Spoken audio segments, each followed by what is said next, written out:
Hey guys, welcome to the channel Auto Technic, and today we're out in the shop giving my E39 M5 a little bit of love. I'm spending some time working on the mirrors and addressing the power folding function of them. Any of you guys that are familiar with the platform of the E39 or the E46 M3 know that those mirrors can be problematic. On my car, it had a fair amount of sand damage on it, so I went ahead and I planned on getting the mirrors repainted. And in order to get the quality of paint that I wanted, I took them off the car and disassembled them. There's another reason for this though, because I knew that my power folding mirrors were erratic in operation. So sometimes when I'd hit the button to fold them, they would both fold. Sometimes they would fold, one would not unfold. Sometimes it would stop halfway in the travel. It was really erratic, so I figured if I was going to get the mirrors painted that I'll take the mirrors off the car, strip them down to nothing, I'll address the power folding issues and get the mirror covers repainted and looking good. So I initially came out here and filmed the video of me taking the mirrors off the car and getting everything disassembled before I sent the mirror caps out for paint. And now that I have the mirrors back today, all my old footage is ruined. So I'm just making a new video from today and I'll show you what I've done on the mirrors, show you the reassembly, and hopefully that'll be enough to help you guys through the project on your own cars. Now, a lot of times on these mirrors is what actually ends up happening is the gears on the motors end up stripping out and breaking. And there are replacements that you can buy online for those. And I knew that my gears were not broken because I just had erratic operation, not completely broken. And when they did operate, they were fairly smooth but lethargic, and there was no abnormal noise. So I really went and tried to jump into this and address it before I encountered any damage to my gear set, because honestly I'd rather keep my OEM gears in the mirrors and not run any aftermarket parts. So I have one of the mirrors completely disassembled here on the bench, and I have one with all the covers off and the assembly put together.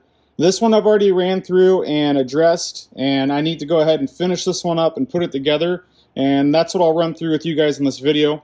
First is what we're talking about on the gears. As you can see right up here on the cap, these gears will end up stripping. It's mainly this one right here. It'll get stripped and basically tear the teeth off, and then your mirror doesn't work anymore. Now, with my time when I was working at Ferrari, I saw a lot of stuff like this because, you know, we were fortunate to see a lot of older cars that came in through the shop that had sat for quite a long time. And is what I actually encountered is we would see a lot of problems that had to do with dried up grease and lubricants.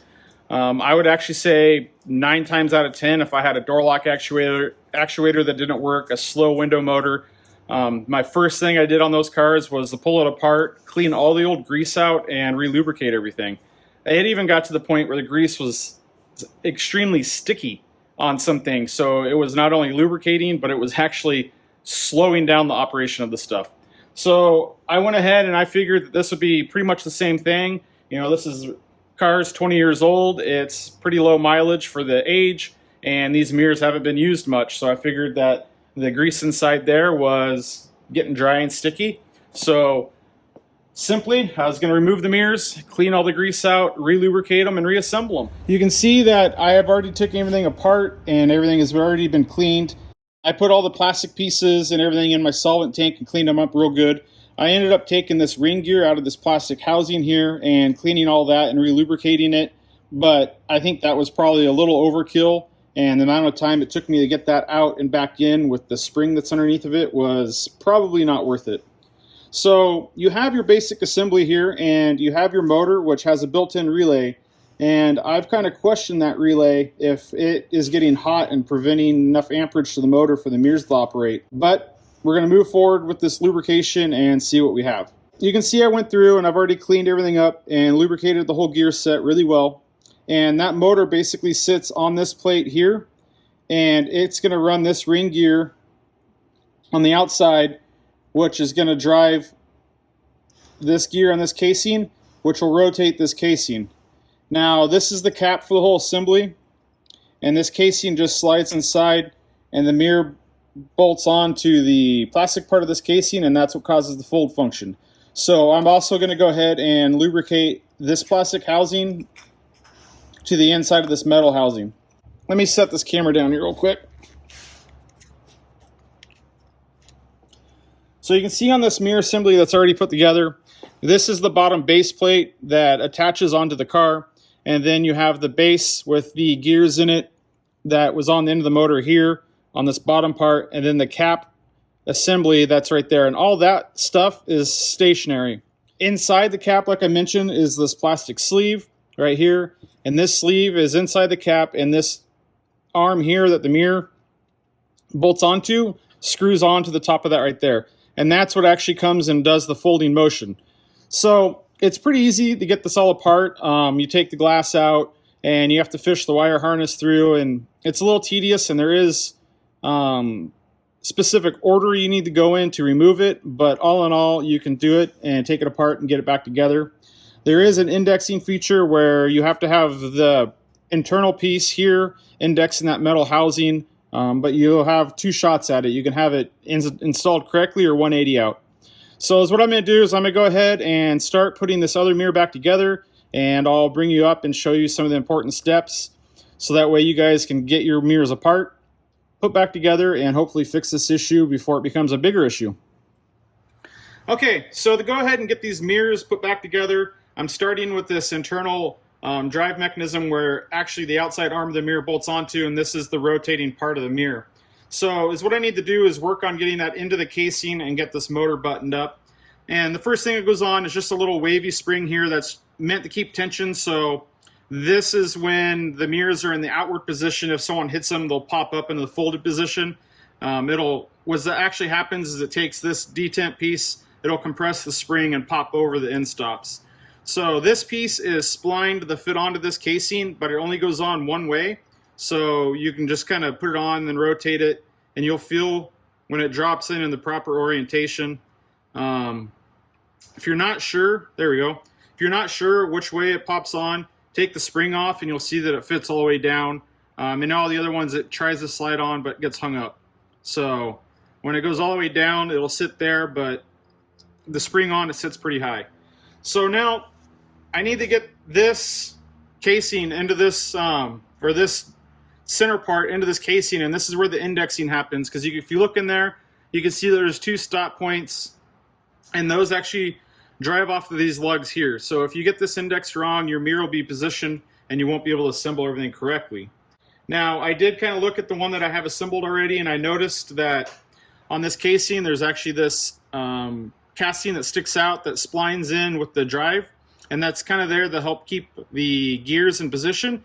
So these two are going to go on only in one position, and I was able to note that if you look, the base of where the mirror installs to the motor only has one way it can bolt on as well. So I can actually use that nub as an orienting mark, knowing that if it's facing down, that my mirror's in the proper position on the car, and I just basically going to pay attention to these three screws that are on top and orient them the same way, and that's how I'll know I'll get it indexed correctly. With the whole housing assembly put together, you can see where the top of the motor sticks out, and here you can see the plastic part that just is the rotating part inside this whole housing. So what I need to do is put the base plate on. Once I have the base plate onto this assembly, I can go ahead and install this top cap and double check to make sure that I have the right orientation and movement, and make sure I don't have to spin this 180 out. So I got it fully assembled, and one thing to note is in order to slide this base piece over the end of the connector here, because I had it all the way off, you have to go ahead and remove this sheathing, which if you look right here on the right, there's a little tab. Get it? You can see there's a little tab that you kind of move off to the side, which goes ahead and releases it from this piece, and then you can fit it through the hole. So now that it's all together, you can see it's the same, where this sits up, this flat piece of this base sits up on the top of the mirror base on the car. So the mirror sits like so, and this is the passenger side, you'd be looking right at the mirror glass, and then everything's straight and in line. And then when I had it apart, I made sure the only direction with the internal stops is going to allow it to rotate clockwise. And if you're not sure, you can just go ahead and take these as they are right now and plug them into your switches on the car, and you can operate them holding right here, and you can confirm both your repair and that it's moving in the right direction. So what I'm going to go ahead and do now is I need to go ahead and button up and finish reassembling these. Then we'll throw them on the car and make sure that they both work like I hoped.